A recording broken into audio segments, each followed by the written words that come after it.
Oh, for a muse of fire that would ascend the brightest heaven of invention, a kingdom for a stage, princes to act, and monarchs to behold the swelling scene. Then should the warlike Harry, like himself, assume the port of Mars, and at his heels, leashed in like hounds, should famine, sword, and fire crouch for employment. But pardon and gentles all the flat, unraised spirits that have dared on this unworthy scaffold to bring forth so great an object. Can this cockpit hold the vasty fields of France? Or may we cram within this wooden O the very casks that did affright the air at Agincourt? Oh, pardon, since a crooked figure may attest in little place a million, and let us ciphers to this great accompt on your imaginary forces work. Suppose within the girdles of these walls are now confined two mighty monarchies, whose high unprepared and unbudding fronts the perilous narrow oceans pardon sunder.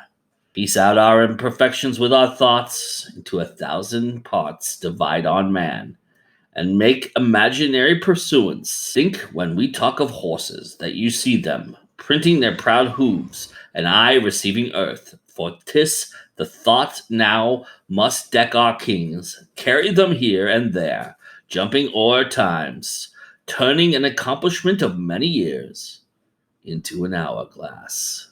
For which supply admit me chorus to this history, who prologue like your humble patience pray, gently to hear, kindly to judge our show.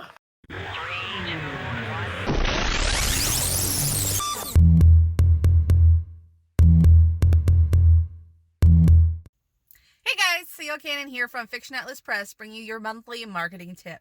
I hope you guys aren't sick of newsletters, because we're going to be doing another newsletter tip today, and specifically we're going to be talking about how you import subscribers or attract subscribers, and how you track the sign-up sources for those to see which sign-up sources are actually working the best for you.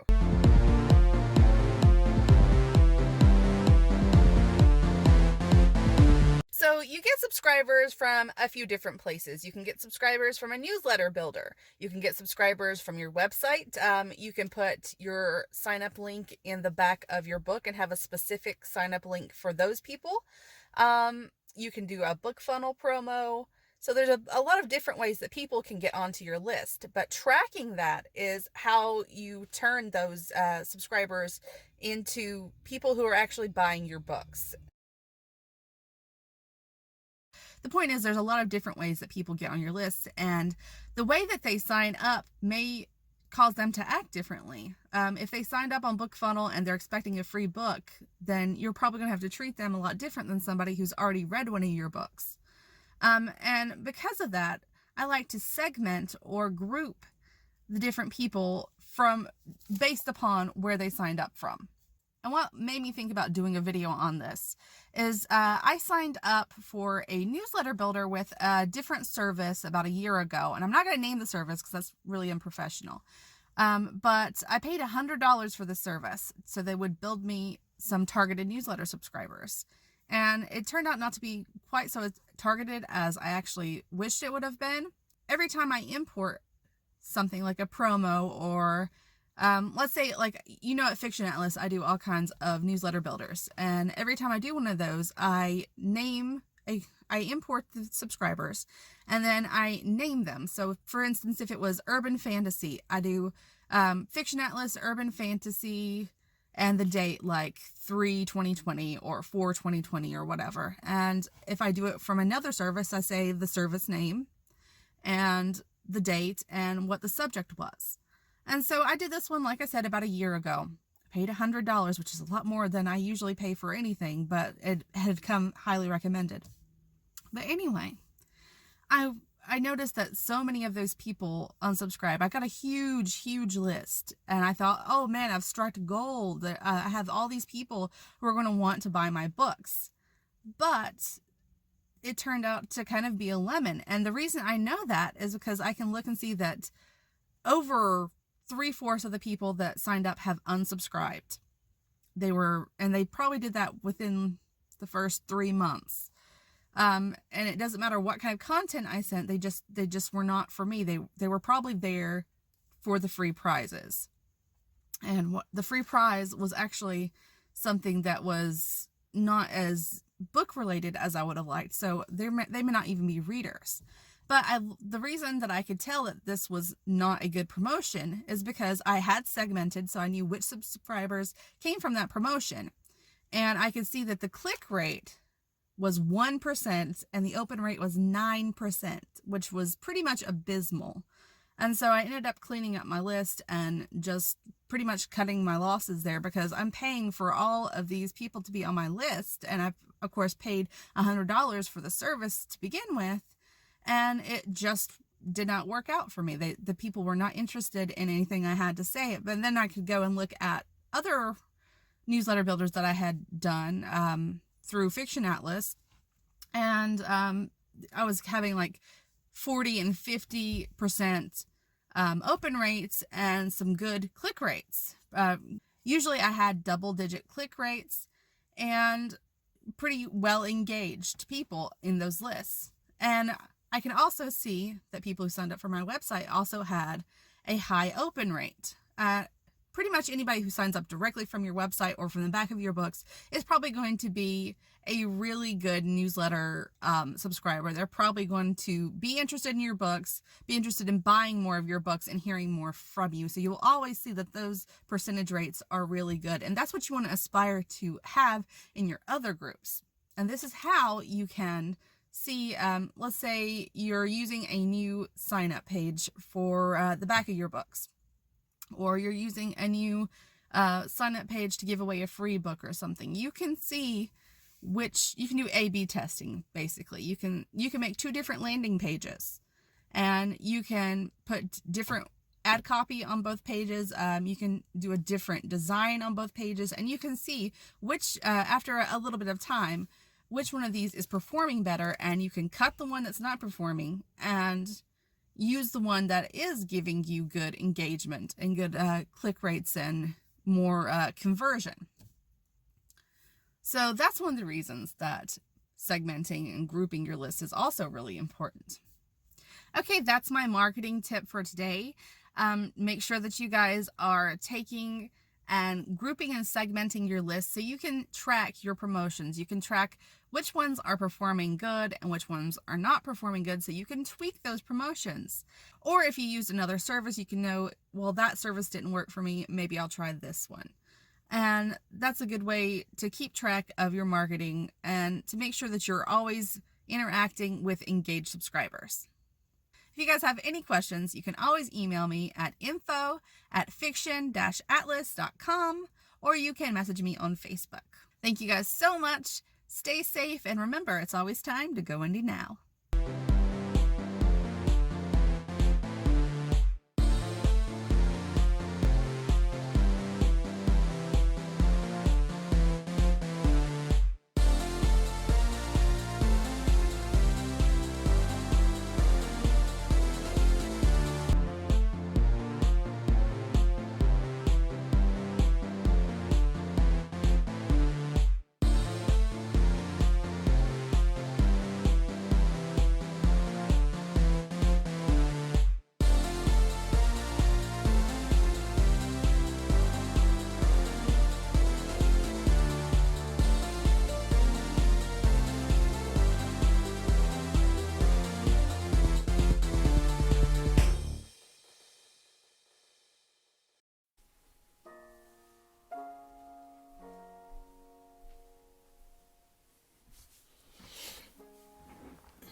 Greetings, fellow humans, and welcome to another indie music review.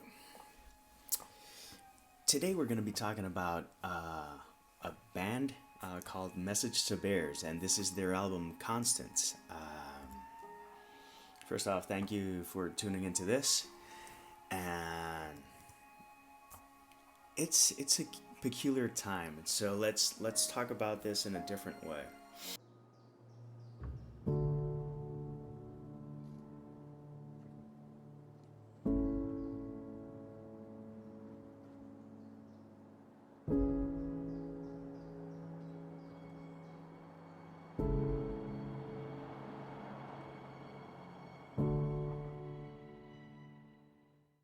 First off, a little overview.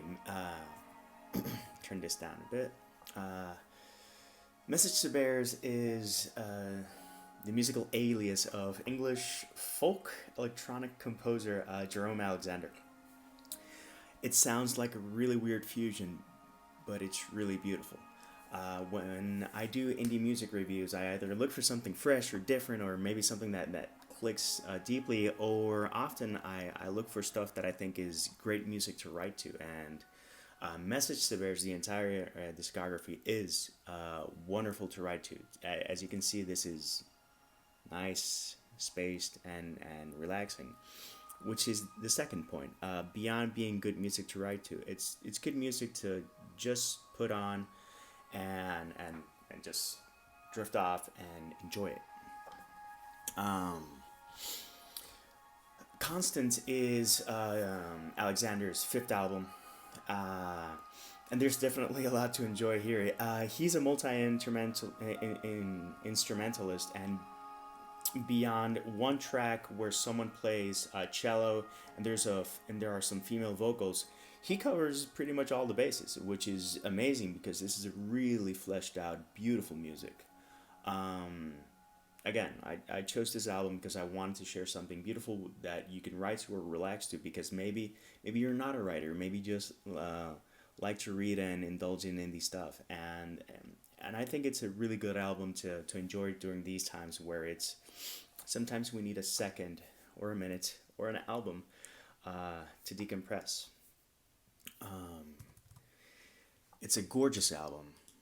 It's got a lot of textures. He fuses the folking and electronic elements really beautifully. And I think that although a lot of us are struggling for different reasons, because everyone's going to be having challenges during these times, but there are also opportunities to be had.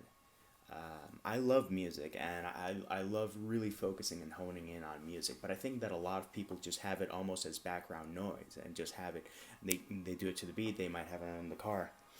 But as a teenager, if I can tell you something, is that I would just lay in bed listening to music. And I think that it's almost a lost art. And this album really lends itself to do that, to just lay back, relax, enjoy the music, and really listen in depth. So beyond the review of Constance, consider this an invitation to listen to music, really listen to music. Put on some headphones. This is probably an album best listened to with a good sound system or headphones. And there you see some vocals, and we'll get to that soon. The beautiful thing of the album is that it has a lot of textures, it has a lot of layers, it has a lot of emotions and feels. And the beautiful thing about music is that we'll interpret it differently. Where some people feel a smile and other people will fear a tear that's welling in an eye. Same song, same notes, same sequence, but how that music and those notes bounce off you and resonate is what makes me enjoy music so much. For me, music should be a very personal thing. You like what you like, you don't like what you like. I like a lot, and I love a few. There you see finally some electronic elements.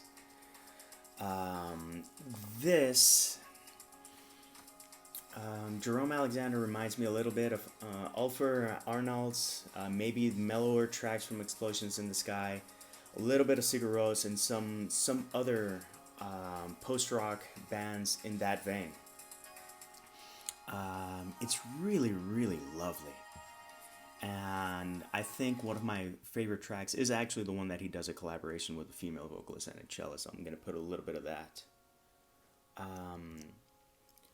None of these tracks are excessively long or short, and they're a good chunk. It's a good album length. It's like 40 minutes.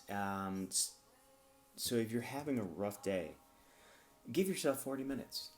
Listen to this music and just focus on it and drift away. And that's why I chose this album, because it's beautiful. It's beautiful. It's so lush, and it's gonna hit you different than it hit me, than it's gonna hit someone else. It's an album that I really think it's gonna have different reactions from people, and I think that right now it's a good time to express what we feel through music, through writing, through whatever. So that's my invitation to you. I really hope you enjoy this. The linky link, Brother Joe, the godfather of GoIndieNow, is going to include the link in the info below. So let me know what you think. If there's any band that you'd like me to recommend, by all means, use that sexy comment section down below and let us know. And by all means, remember, it's always time to go indie now.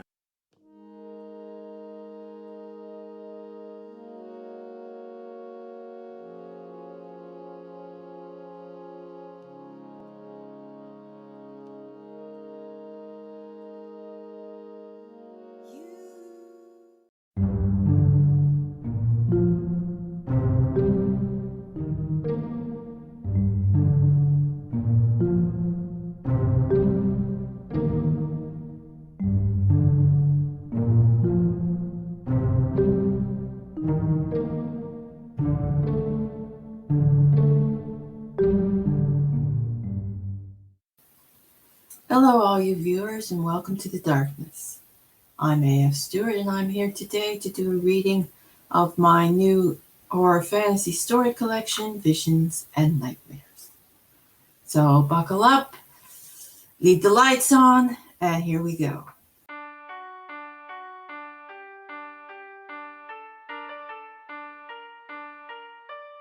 This is from the story, Blood on the Looking Glass, or Alice Kills Wonderland. We're all mad here, said Alice. She shifted her feet, her heels clicking on bone, and carefully stepped across the giant skulls, leaving tracks on their charred surface. She smiled, remembering how they died, how the flames licked at their writhing bodies, how the blood flowed from their wounds. They died screaming, just the way she liked it. Alice raised her face to the sky as the rain started, laughing as the drops wet her skin and drenched her clothes. She inhaled deeply of fumes and burnt flesh as the patter of rain drummed discordant music against the dead. Beyond the corpses, the drops sizzled as water met the embers of the still smoldering earth, sending more smoke drifting in the air. Alice inhaled again, the scent tickling her nostrils. Burn it all down, that's what I'll do. She giggled. I'm coming for you, Red Queen, and you, Rabbit, and you, Hatter. I'm coming for you all. She marched forward, dislodging her sword from an eye socket as she went, and climbed down from the mound of bones. She hopped to the scorched earth and paused. The sun radiated off the barren landscape, bright light filling the empty space between her and a copse of gnarled, singed trees. Alice gazed towards those waiting woods, a menacing smile playing on her lips. I see you, bird. Go tell her I'm coming. Alice slashed her hand across her throat in a cutting motion before swinging her sword above her head. She found the remains of the path and skipped towards the woodland. One of the Red Queen's raven army huddled in a cadaverous tree, the images of the giants' massacre tumbling their horror around its brain. It watched Alice grow closer and closer before it flew off to report to its mistress.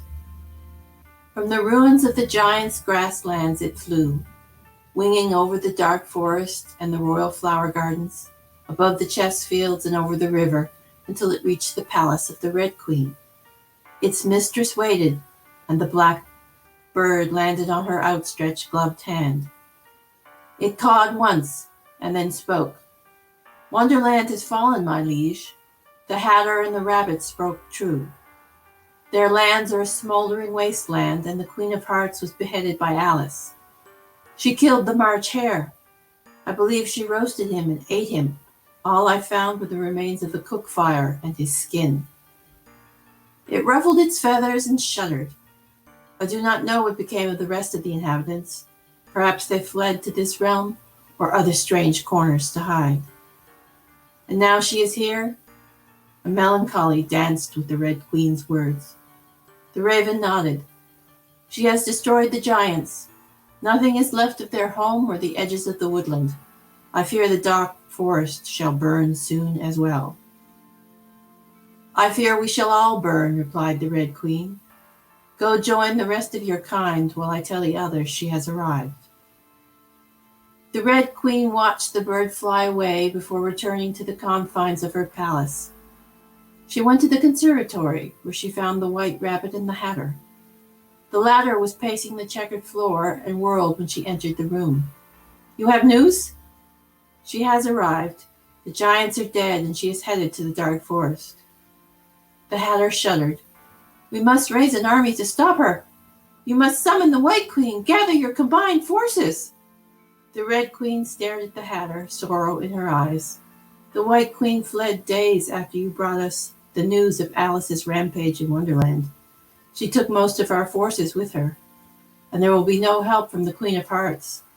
She is dead. The Hatter groaned. How many remain? We are all that's left, the three of us and my ravens. The Hatter trembled, flopping into a chair. His voice cracked as he replied, No, it can't be.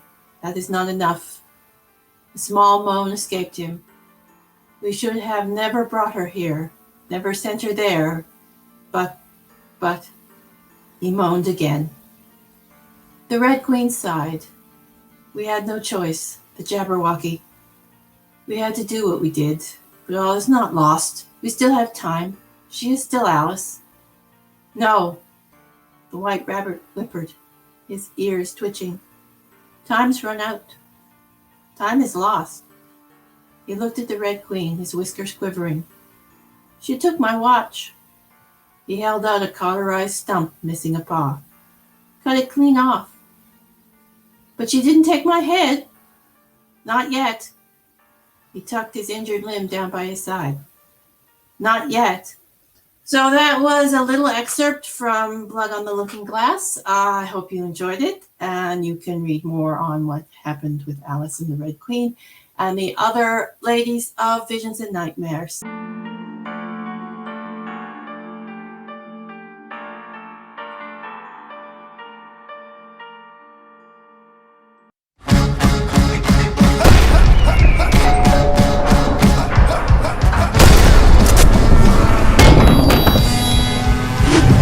Я хочу, чтобы ты убил для меня человека. Отец? Не знаю, может, это какая-то профессиональная деформация, но я очень внимательно отношусь к друзьям своей дочери.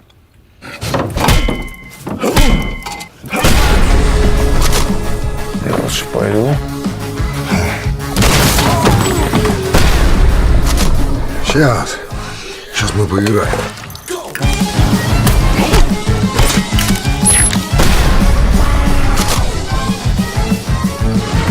Что это за деньги? Бонус к зарплате. Мы сразу поняли, что парень-то он хороший, добрый. Высокий.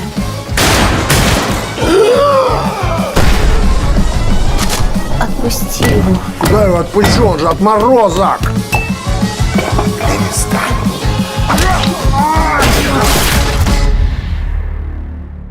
Слушай, ну извини за ногу, ну...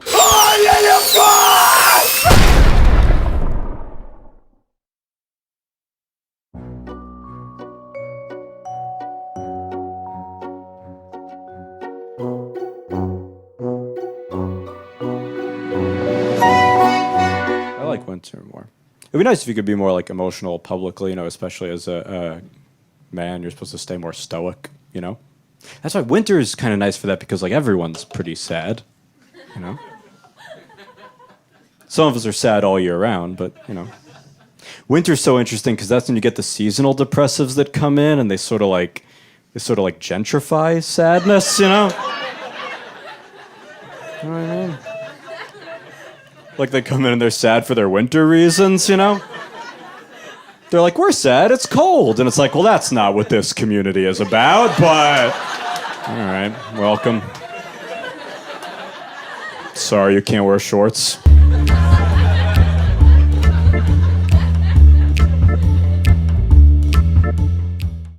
I remember one day the kid, he asked me to help him in science, and I said, sure. And then he showed me the science problems, and it was physics. Any of you guys know physics? It's like impossible. It can't be done. It's a myth. When he said science, I said it could help, because I thought it was biology. Biology is easy. You know, biology is most like, did you know that there's frogs and plants? And you're like, sure, whatever. I guess I'm a scientist. I always kind of suspected, but never had proof. But physics, all these equations and shit, it's like density over square root of mass. It's like, what the fuck are you talking about? It made me understand it. It made me get why people embrace religion and God over science. Because there's no equations. So easy. Just believe. I think that's the best thing religion has going for it, is the lack of math. I don't know, they're not leaning into that. That should be the slogan. Outside of every church. Right? Just like church. No math! You'd be like, I'm going at least once a week, maybe more. I'm not counting. That sounds awesome.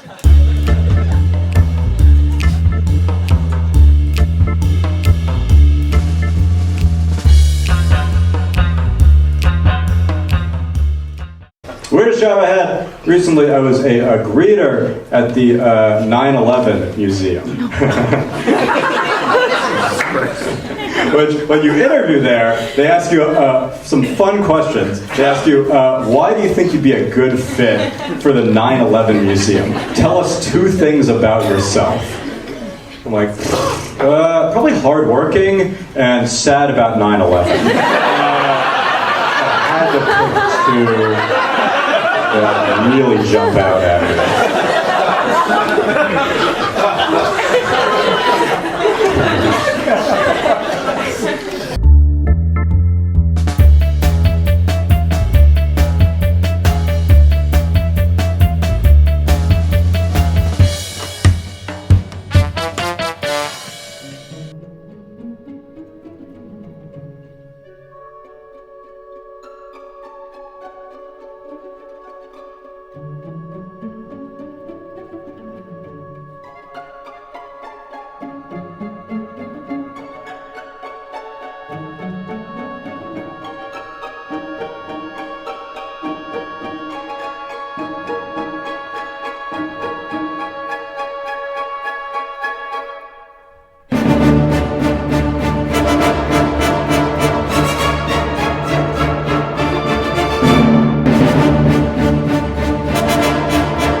Hey, this is Derek Borne, Canadian sci-fi author. I hope you agree with my shirt. Good books plus good tea equals happy human.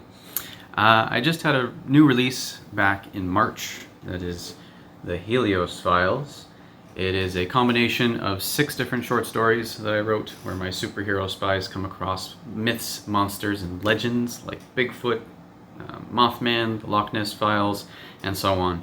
I'm going to read an excerpt from the second chapter.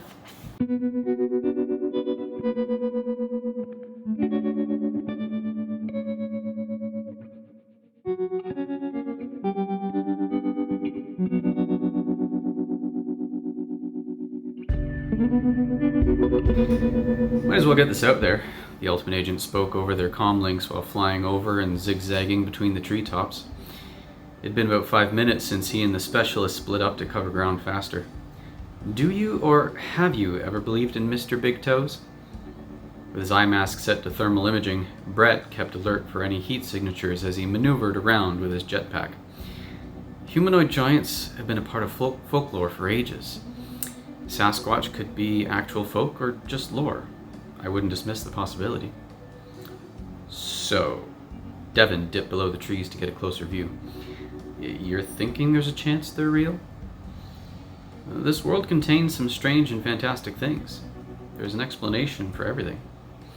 A small clearing came up on Brett's left, so he sat down to take a break from flying. Picking up any scent from what you got off the bodies? Nothing yet. Sniper rifle still in his grasp, Brett traipsed around the grass in a slow circle. If I was a Bigfoot, where would I hide? Devin laughed. A place with a lot of foot room? I mean, how big are we really talking? Brett shook his head. Are we really going to discuss that? Well, I'm just saying, if Bigfoot's on one side of a room, could he squish a bug on the other side? Is it really his foot that's big, and the rest of him is like a little leprechaun? Gazing up the side of a tree-covered mountain, Brett raised a finger to make a point. Now leprechauns. Those are definitely real. Since his eyes had grown tired of the thermal imaging, he switched it off. Other than searching for the myth, he had something else nagging on his brain. Did you get a good look at those pictures? Involuntary flashes of the gruesome sights came back into Devin's mind. Don't remind me. Those poor people. Anything seem odd to you about it, though? With his right-gloved hand, Brett pressed buttons on his left wrist and pulled up a holographic copy of the photos. When I look at them again, I don't know. As he skimmed along the top of a light blue river which cut through the woods, Devin got confused. Oh, wait, you're looking at them again? How? I took pictures of the pictures with my goggles. Of course you did. Maybe if I... As Brett trailed off, he used his fingers to zoom in on the victims' chests. After a few seconds, he zoned in on a section. Huh, that's odd. Snap! The sudden noise made him raise his rifle and scan it where it came from. Among the brush and rocks, no living thing made itself known. Just a twig. Once he cleared the area around him, he raised Devin. Getting a bit jumpy out here, a flutter of sparrows scattered from a pair of treetops in a hurry. As the Specialist looked up, a boulder split the trees, hurtling toward him. Oh, frig! In reflex, he teleported out of the way a few feet. A car-sized mass of rock struck the ground and stuck the landing. Damn, Brett whistled. Impressed. Almost got crushed. Still off in another section, Devin responded. Like, on purpose? Not my purpose, Brett smirked. You hiding and taking something out on me? Well, you did swipe some leftover pizza from my fridge last week. How did you even... I've told you before, you leave a residual scent. Right. In other words, stay out of my fridge and take more showers. With his back to the boulder, the Specialist gauged the angle the unexpected projectile had come from. Instead of flying, he decided to go on foot up the mountain. Every few feet, he repositioned his rifle to scan the foliage-covered path ahead. Crack! While running, he hopped up and engaged his jet boots to avoid a falling pine tree. Once he sat back down on the grass and dirt, he glanced back. Apparently nature hates me today. His gaze traveled to where the trunk had been broken. Over by the stump, it stared back at him. A 10-foot-tall, built figure covered in thick hair. Brett's jaw almost dropped. And it's real. What, leprechauns? The monster turned tail and ran. No! Brett jumped into the air, switching his jetpack and boots on. Bigfoot! And that's it.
Well, the difference between being an original act and a cover band, cover bands are actually, it's easier because the music has already been written.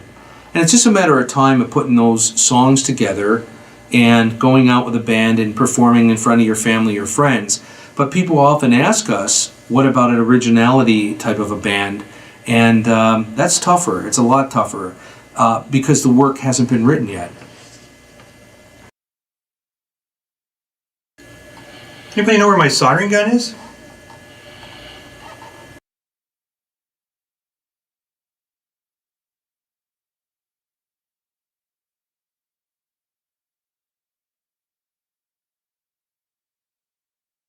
Yeah, no, I've got a show in like 5 minutes. Have you seen my violin?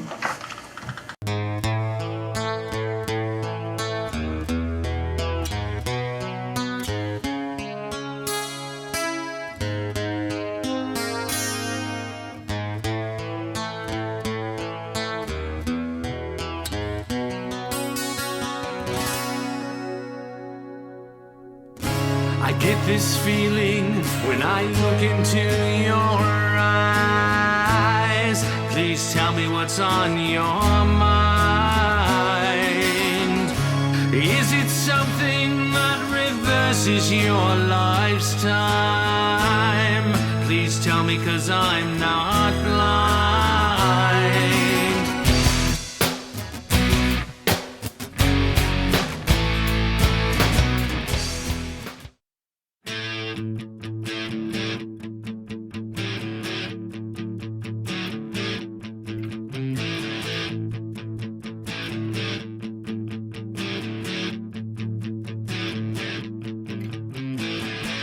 There's a clock on the wall that states he's doing time, waiting for her to say something that will blow his mind. She comes and she goes like a rainstorm on an April night.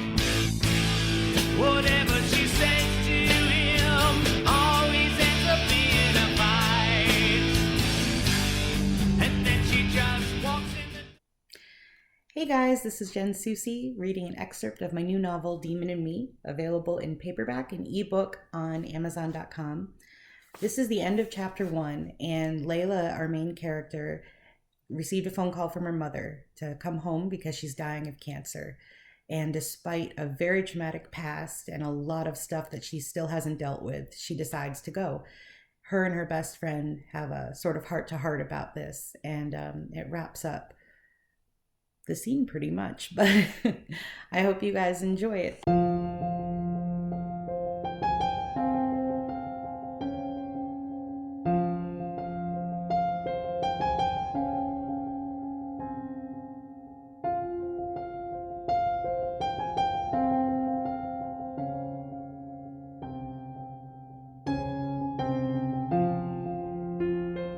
He rolled me over, propping his head on his hand.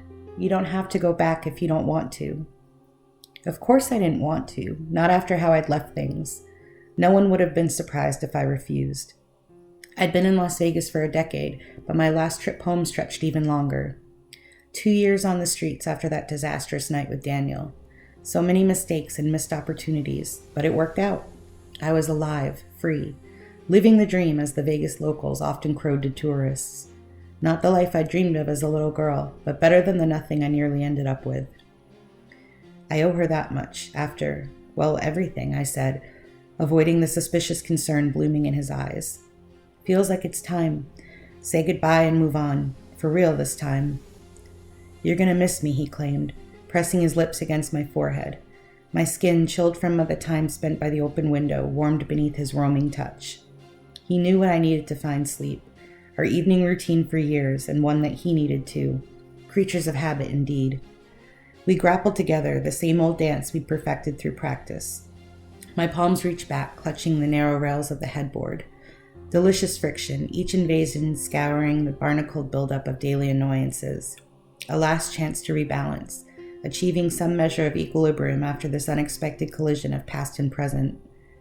Our intimate routine served a purpose, a prescription created as a substitute for heroin. Satisfactory, but not quite the same. Whiskey cleansed the wound, a tasty transport to comfortable numbness.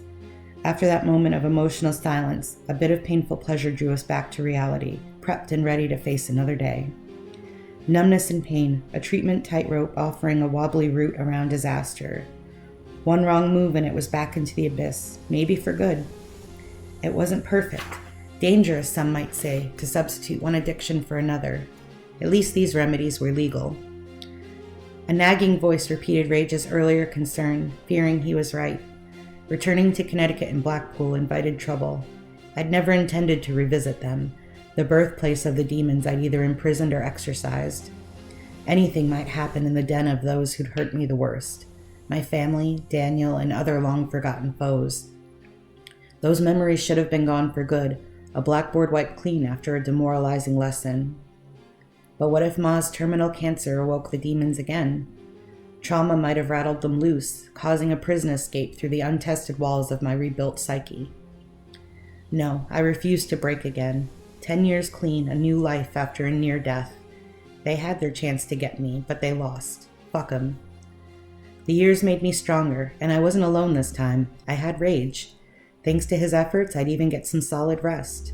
He was right, I would miss him. Rage was my family now, the best friend who knew me better than anyone. Us against them, a matched pair of predators who took what we needed from the world without apology. Survival of the fittest, motherfuckers. But the hum of the static grew, muting his reliable presence. Everything faded as my mind drifted like a curious ghost, flying through the past to the lakeside town thousands of miles away. Blackpool, where I was forever changed from a regular girl into something other, dragged back like a captured animal to the people who first taught me about pain, fear, resentment, and loss. A place I might have loved once but learned to hate, the home where they were all waiting to judge the woman I'd become. Thanks so much for listening. Check out more information about me at jenniferlsoucy.com. Take care, guys. Thanks.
here at GoIndieNow for Gino Okubo's film review. And I'm bringing you today something that's great. Now, the movie I'm going to be discussing today is called The Green Room, okay?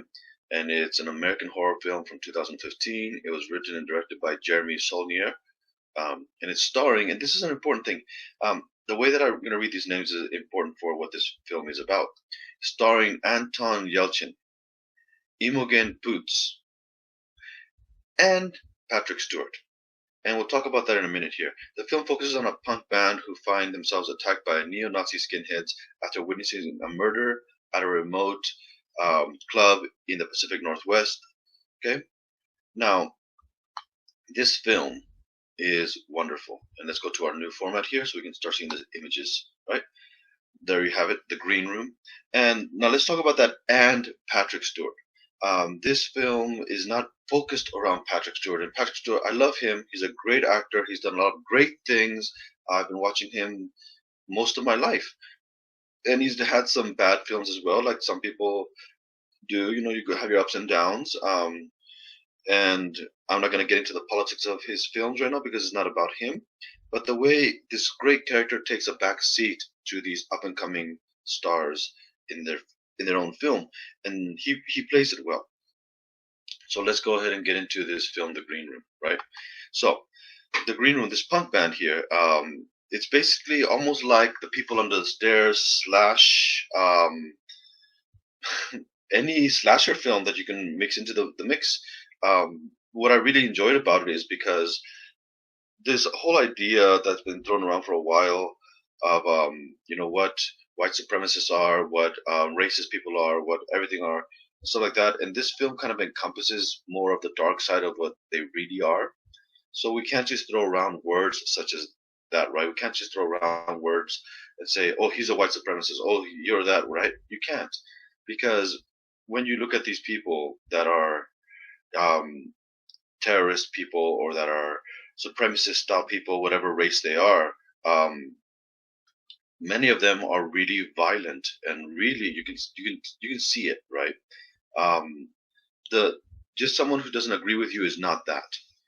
And this film really exposes that and exposes the vile nature behind that world in such a, you know, very visceral way.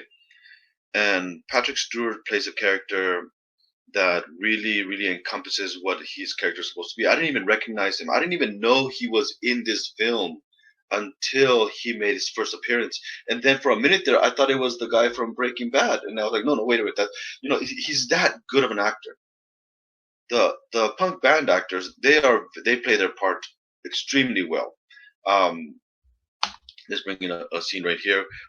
This whole scene right here encompasses what we're going to be focusing on in this film.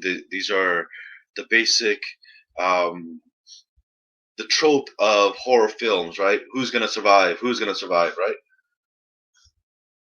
And it's just a great cast of, and the way they get taken out, the way everything, the blood, the gore, it's all there. It's all great. And Patrick Stewart and his gang right here, you know, look at that. Just great actors, great cast. And the music as well. If you like punk music, you're going to love this film because the music is there as well. So please enjoy this film. It's called The Green Room, right? The Green Room. And it has a great cast. And it has one of my favorite actors who plays a minor role, well, a background role. No, supporting role. That's better. He plays a supporting role to these young actors who are in themselves portrayed very, very well. Please watch the trailer after this, and please remember, it's always time to go indie now. Have a good day, everyone. Thank you very much.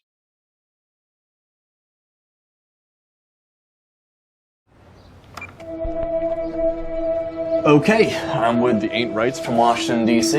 You guys are hard to find. Want to know social media presence? Music is shared live. It's time and aggression. You gotta be there. Sorry, guys. Gotta clear up. Follow me. And then it's over.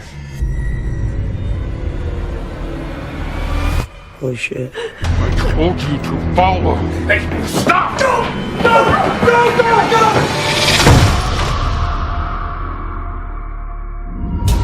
You can't keep us here. You gotta let us go. We're not keeping you. You're just staying. You're so fucking dead, guys. What do we do? Oh, shit. This'll be over soon, gentlemen.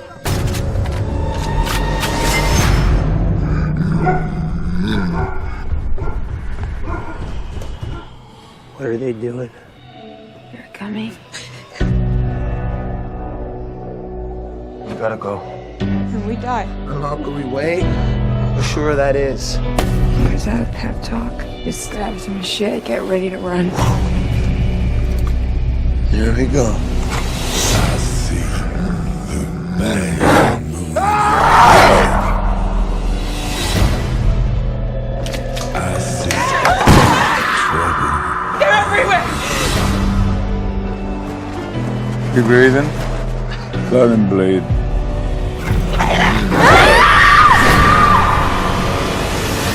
Careful now.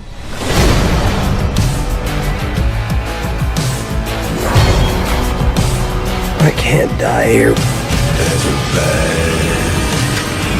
So don't.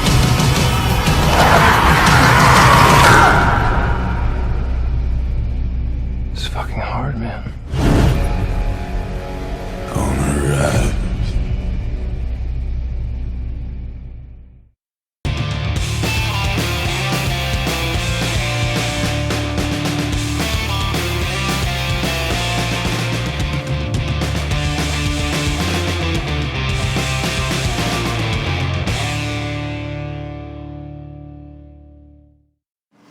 Hey everyone, Rebekah Jonesy here once again. I am an author and CEO and acquisitions officer for Three Furious Press.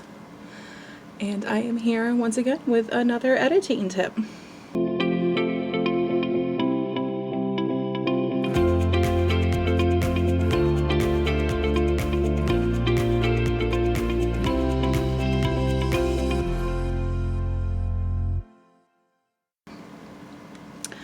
Now, this one I hope everyone understands from the beginning. There are two specific types of editing.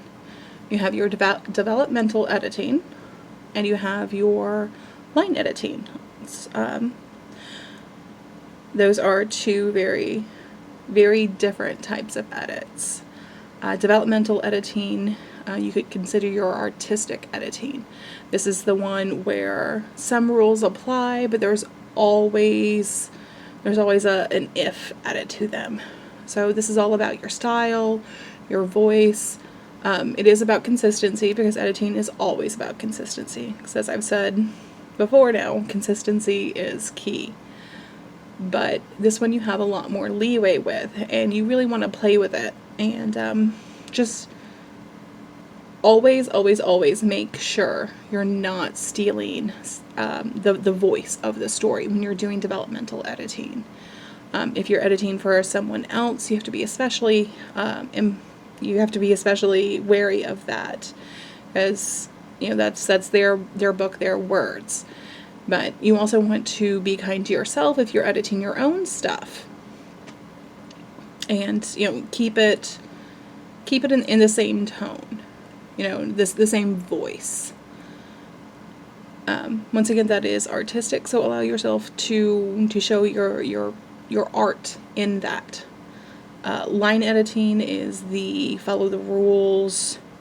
It is for American authors, it is the CMOS, the Chicago Manual of Style. Those are the rules you have to follow. If you ever have any questions about it, if you're not sure, easy peasy, look it up. There are plenty of places you can go to look it up. You can also purchase your own copy of the Chicago Manual of Style if you need help with that. And that way you always have a reference point. But there are plenty of places online to go look at them, to look them up. There are people you can follow on Facebook, like Grammarly Girl.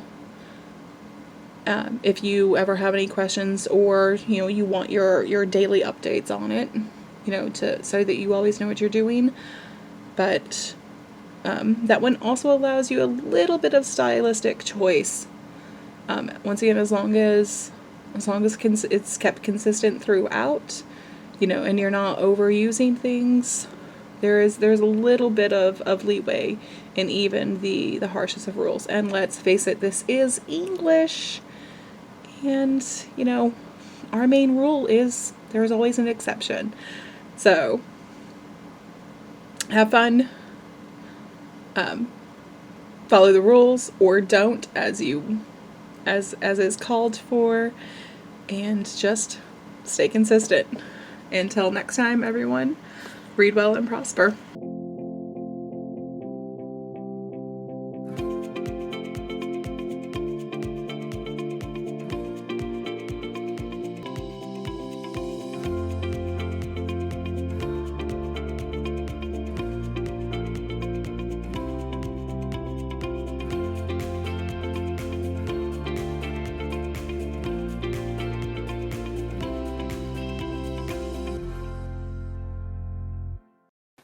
I know right now in our current climate that going outside is a tough thing, especially if you're going to go camping or roughing it out there.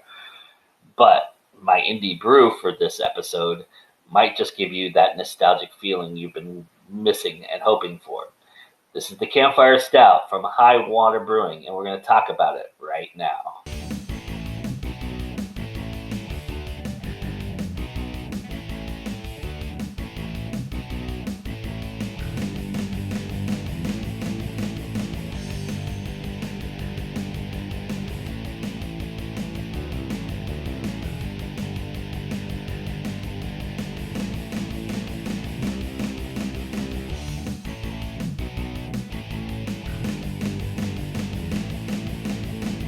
The indie brew that I'm talking about is called Campfire Stout. High Water Brewery is a company from Lodi. It's the brainchild of Steve Altameri, who has been a successful brewmaster for 15 years. And Altameri is where the name comes from. Altameri in Italian means, alta means high, and mare means sea or water, so High Water Brewing. Steve is obviously somebody who's well-versed in getting his name out there and getting his product out there. They've got at least a dozen different types of beer, and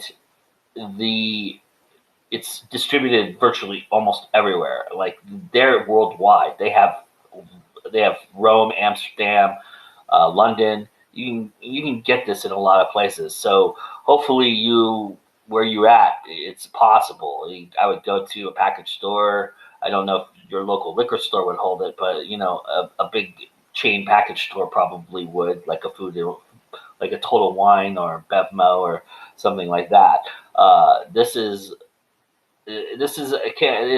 It's a stout brewed with graham crackers and molasses and with natural flavor added. It says it has notes of chocolate, graham cracker topped with a hint of marshmallow that will leave you wanting s'more. I thought that was clever on the back. It's 6.5% alcohol volume. They come in pints, which most beers come in 16 ounces, especially indie brews.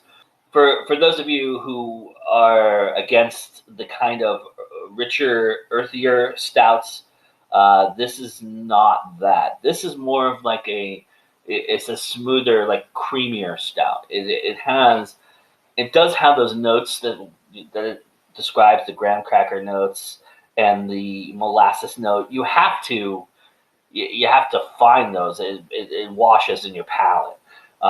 Really, the thing that struck me right away in my palate was the marshmallow scent. Like I said, it's kind of a milkier stout. It's a more of a savory type of drink. It's not a pound it. It's not a sipper.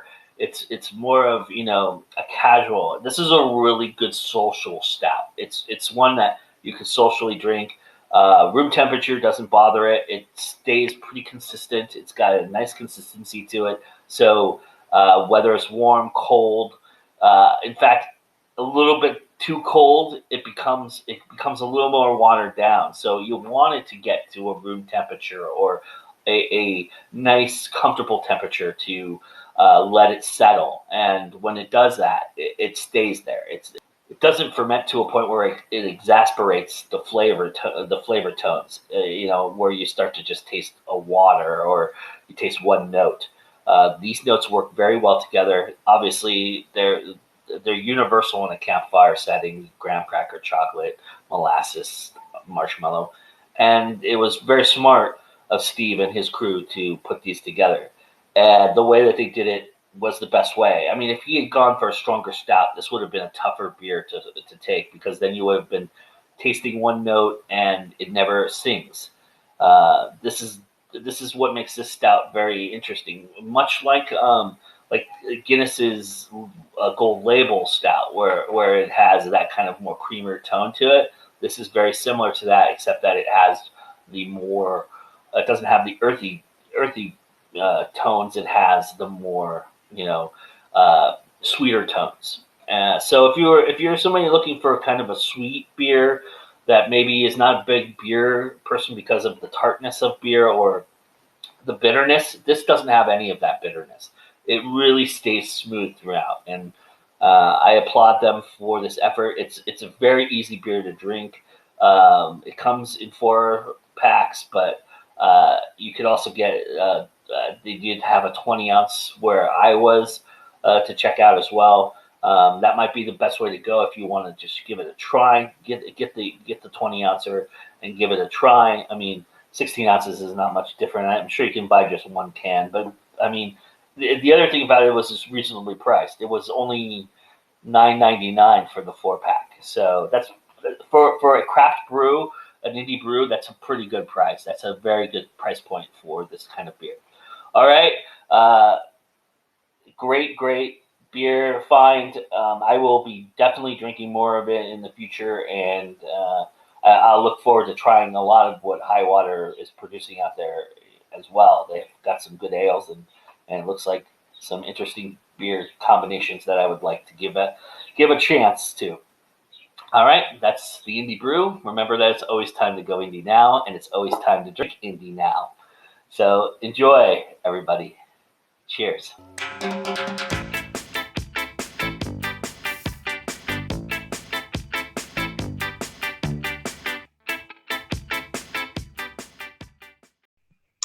Hi, this is Julia Allen here with this month's review. So this month I reviewed Kiss of the Fallen by Kelley. So it's a sensual urban fantasy about a vampire who wants to leave the war behind and a black blood demon.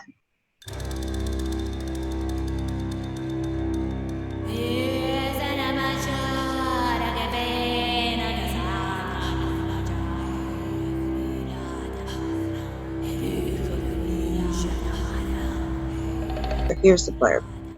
Sooner or later, Mr. Darkness comes for all of us. At least that's what Tristan Castellan, a celebrated commander of the Vampire Royal Guard, believes. A centuries-old vampire, he just wanted to be left alone. He wanted nothing to do with the war brewing among the supernaturals, and he grew tired of fighting for a lost cause.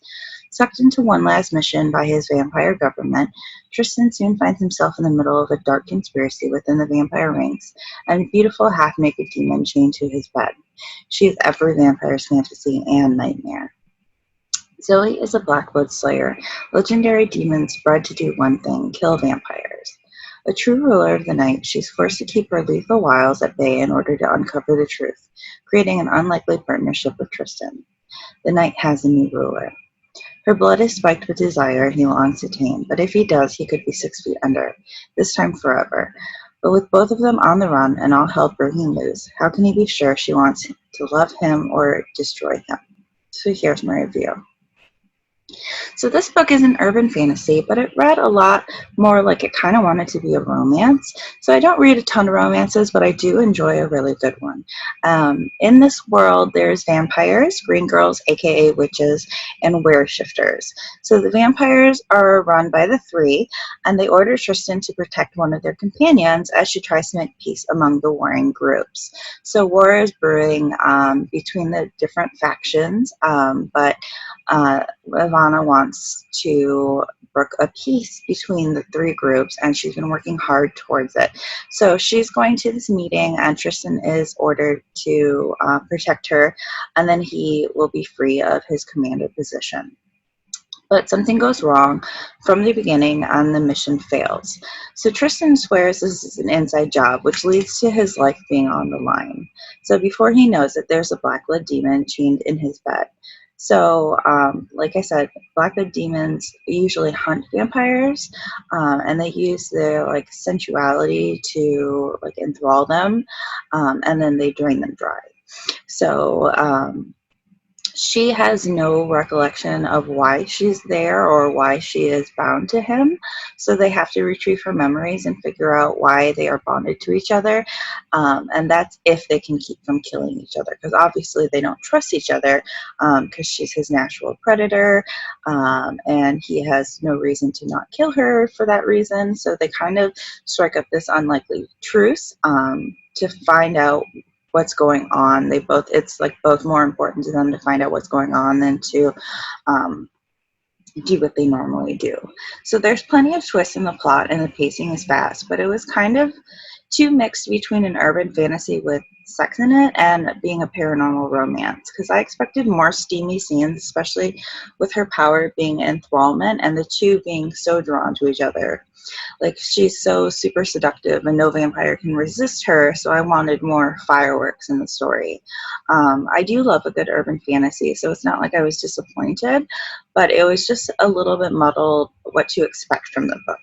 Like, it seemed that the feelings and the tension between the two of them were what was more important than the actual like plot points. So that's a setup more for a romance and an urban fantasy. So I wished it would have like had cleaner lines to it, or gone all the way and just been a romance and had more sex scenes in it. But this was an easy read and I could really immerse myself into the plot. So once I started reading, I read it really quickly. And if you're looking for kind of a new take on a world where vampires are not top of the food chain, like, this would be a good book to check out. So this was Kiss of the Fallen by Kharma Kelley. So that's my review for this month, and have a great one.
Hello.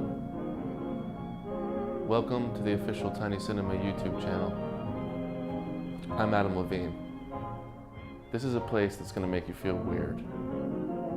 I can promise you that. You may laugh, you may get upset or offended. I'm here for the beat-off competition? Don't worry, it's all part of the Tiny Cinema experience. You see, this is a place where we don't believe in dreams. We live in nightmares. You understand? This is our alliteration. You look like Anne Frank. Asshole. Shabby chic, huh? There's cum in my drink. You fucked a dog? Okay. I'm coming. This will only hurt for a second. Am I right? This is going to be so much fun. Let's get started, huh? It begins right now.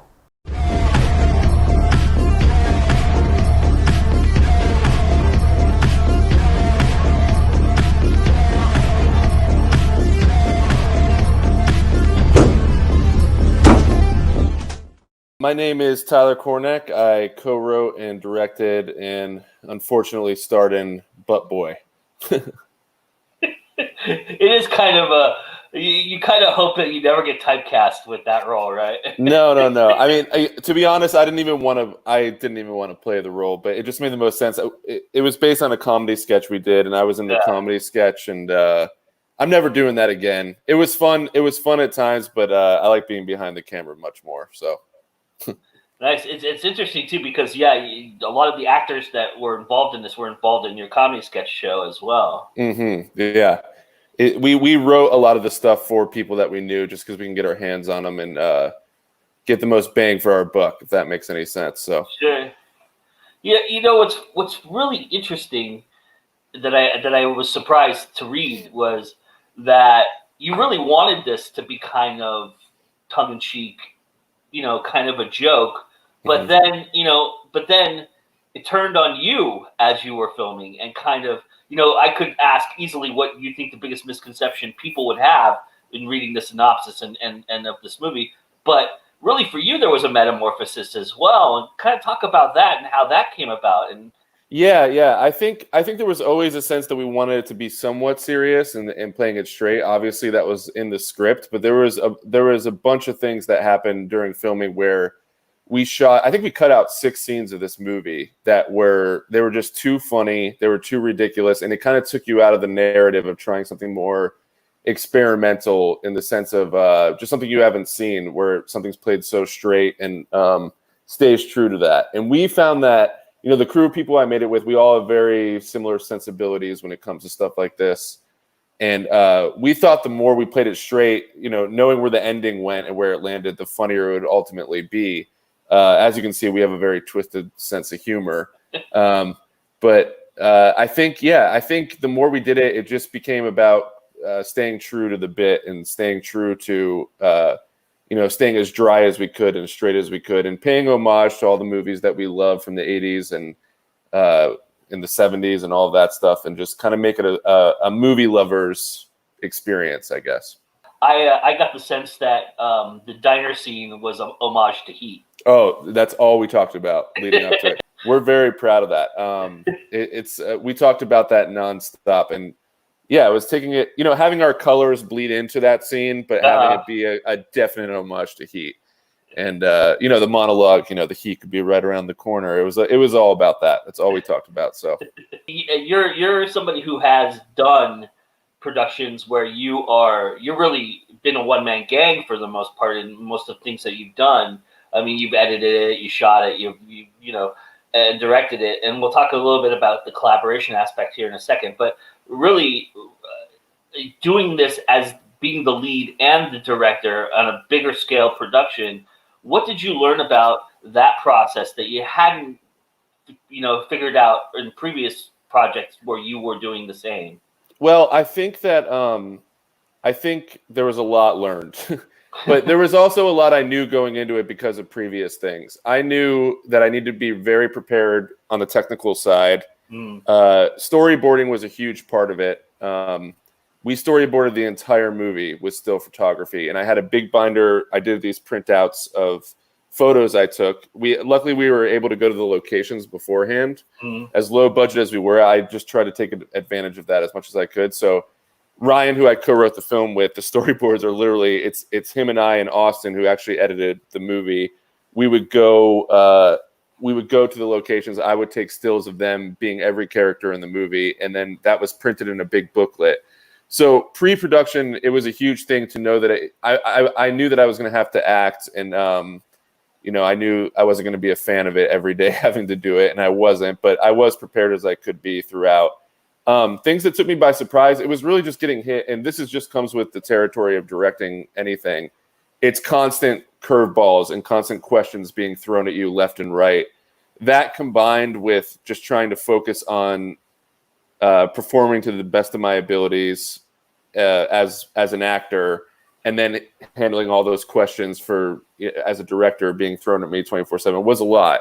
But there's a sick part of me that, that's why I loved it. I loved every second of it. It's exhausting, but it's great. So what did you enjoy about the collaboration aspect of this? Because this is the first time that you've really had a solid giant, it wasn't a giant crew, but you had some crew people and things like that to do this productions. No, it was great. I mean, it was great. It's we've been out here in LA, I've been with the same crew of people that was a little bit smaller for years, and we always have wanted to expand it, and we did. And through that, we made so many new friends, and it was the best collaboration experience I've ever had. Everybody was so into the material. Everybody was just the most hardcore movie lover, from the sound literally everybody who worked on it was just, they're obsessed with movies.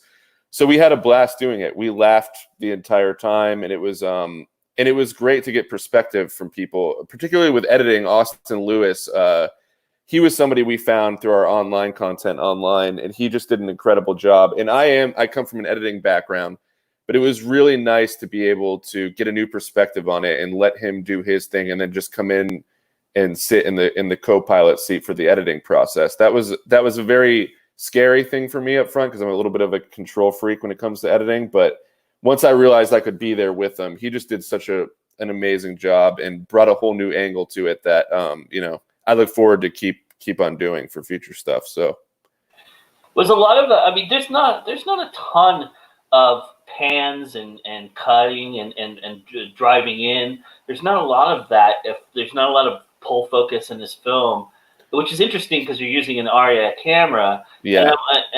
But there's a lot of great like 2 shots and setup shots and then straight cuts.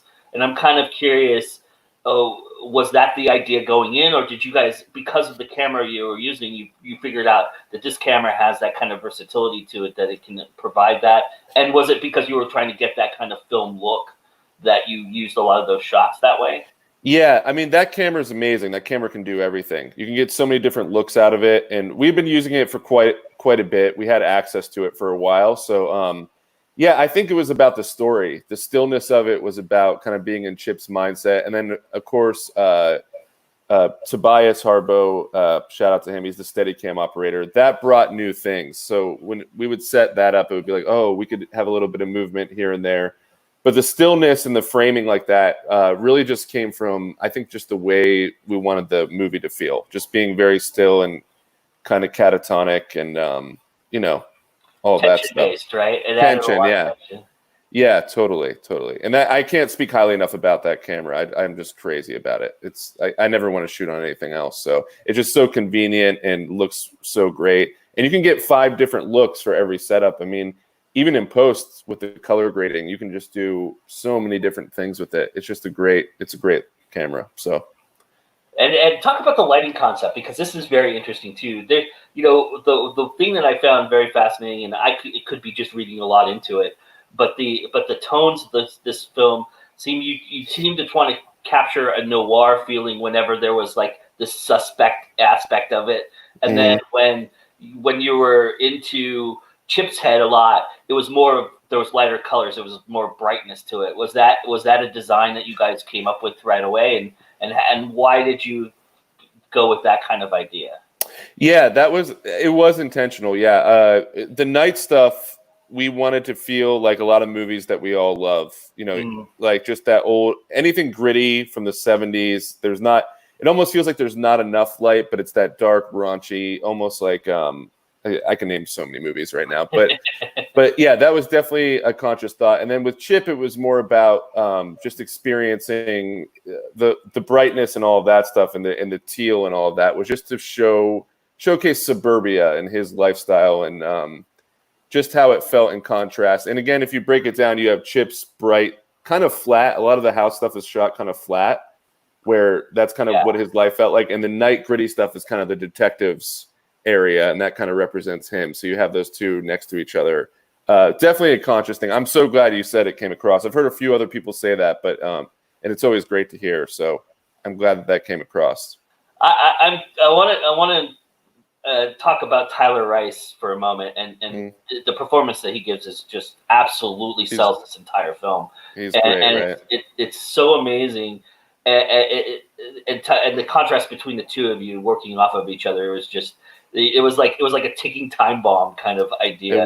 Thank you, man. I appreciate that. That's what we were going for. I mean, you've collaborated with him before, so you had this trust with him. So yeah. talk about that and give us some idea of what he gave to this performance that wasn't there originally. Okay, yeah. So Tyler puts 110% into everything that he does, even if it's outside of acting. If you throw anything his way, at one point we started this parody band, and we were just doing gigs around LA just to experiment and be weird. And he can learn an instrument if you give it to him. It's just crazy how much he puts into everything, on top of being an amazing actor. So yeah, we wrote the whole screenplay with him in mind. So we knew that character was going to be him the entire time. It wasn't like we casted it. It was made and crafted to him, and he brought so much more to it. And I knew that he was going to bring the heart and everything that he does so well into the role. But you never know exactly what that's going to look like. But I was just so pleasantly surprised. And actually, the Blu-ray, we did a whole special features of how we kind of made the movie for the budget that we had. Mhm. And in there is the rehearsals. Him and I would rehearse a lot at different apartments, and just particularly the bigger scenes like the diner and when he's questioning me in the office. And you can see in those rehearsals him. It's a completely different thing that he's doing of how it ends up being in the movie. You can see he's just trying to kind of figure it out and find it. And I always love that stuff. And he just did such a great job by the time it was done. The goatee went such a long way with him. Like it really, that was its own character. We almost gave it a name in the movie. It had a mind of its own. And I think that really went a long way for him. And hopefully it comes across in the diner scene. These guys are just completely different people. And, you know, I was playing it very straight and monotone, and he was this almost cartoony, cliched detective, but brought so much originality to it. And they couldn't have less in common. And that was kind of the whole point. So what do you do? Detective. You look like every detective ever. Oh, yes? Ow. Just get the greasy hair and the earring. Looks good. You look good. What about you? What? What do you do?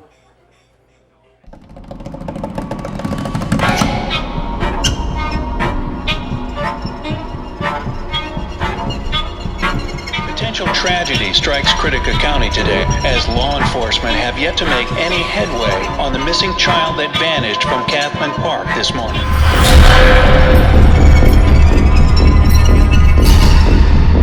So you're asking me to go off this theory you got about a white married male who happens to be a father living in the suburbs of Critica County, who also happens to be your AA sponsor, has been secretly running around, cramming objects, animals, and children up his ass. Then he somehow digests them, and he does this in sprees, almost in serial killer fashion. Is that about it? Uh-huh.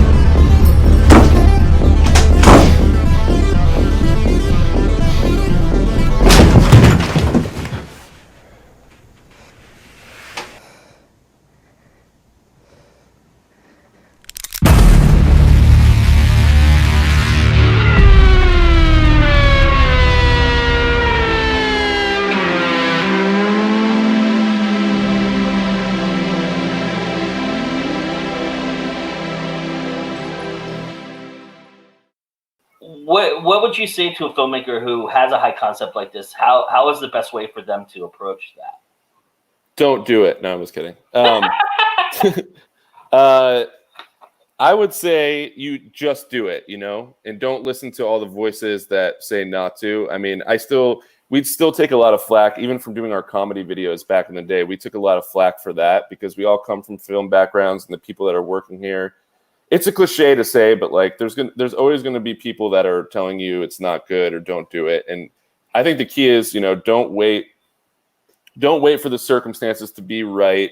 If you have something you want to do, just get a crew of people that feel the same way. There's so many people out there that do. There's so many people that want to do that. And sometimes you have to encourage them to do it and push them and just go out and do it. And, you know, get an audience reaction, listen to people, and just do what you enjoy seeing. And yeah, I mean, I'm still in the middle of figuring all this out myself, so I don't want to be too preachy, but that's the advice I would give. And don't be afraid of guerrilla filmmaking. Embrace guerrilla filmmaking if you have to, and yeah, do what you have to do. Tell everybody where they can check out the film. Where is the best place that you'd like them to go see this film? I would say go to Amazon. That seems to be the main hub. You can rent or buy it there. We're on iTunes, Fandango, Google Play, Xbox, PlayStation. You can buy the Blu-ray if you want to see the special features. That's at epicpictures.com. And you can just go there and buy it there. And yeah, there's a bunch of other places too, but I can't remember. But Amazon is the place to go in my book. So.